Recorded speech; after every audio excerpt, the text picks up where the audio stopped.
Seorang istri meninggal digantung suami sendiri di pohon kebun salak menggunakan selang di Kabupaten Enrekeng, Sulawesi Selatan, Sulsel.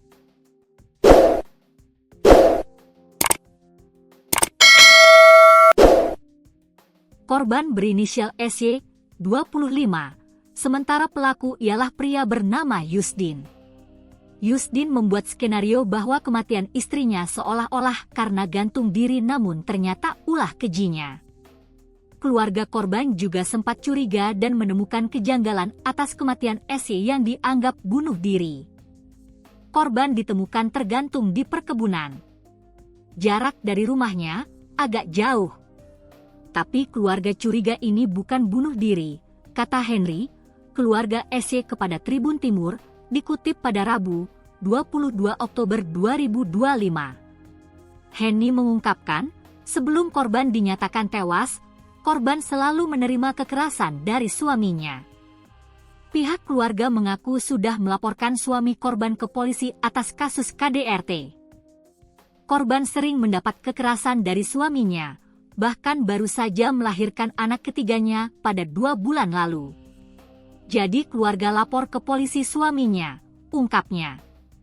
Kapolres Enrekang, AKBP Hari Budianto mengatakan, awalnya korban dilaporkan bunuh diri di kebun salak Desa Sumilan, Kecamatan Ala, Kabupaten Enrekang. Namun saat polisi melakukan olah TKP dan autopsi, polisi menemukan sejumlah kejanggalan. Saat awal informasinya korban gantung diri, kami langsung melakukan pendalaman, olah TKP dan autopsi hingga pemeriksaan beberapa saksi.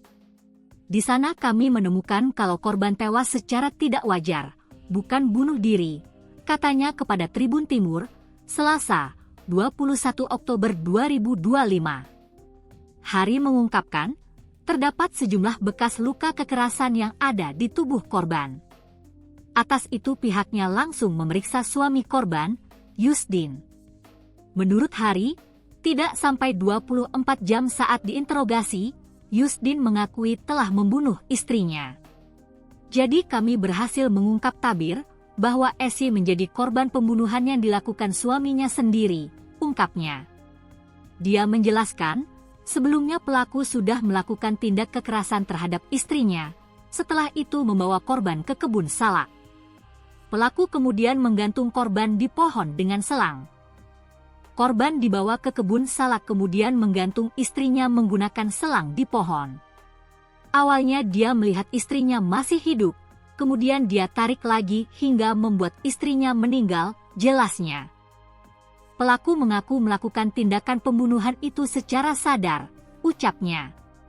Atas perilakunya itu, Yusdin dikenakan pasal berlapis yakni pasal 44 ayat 3 UU PKDRT dan pasal 340 KUHP tentang pembunuhan berencana.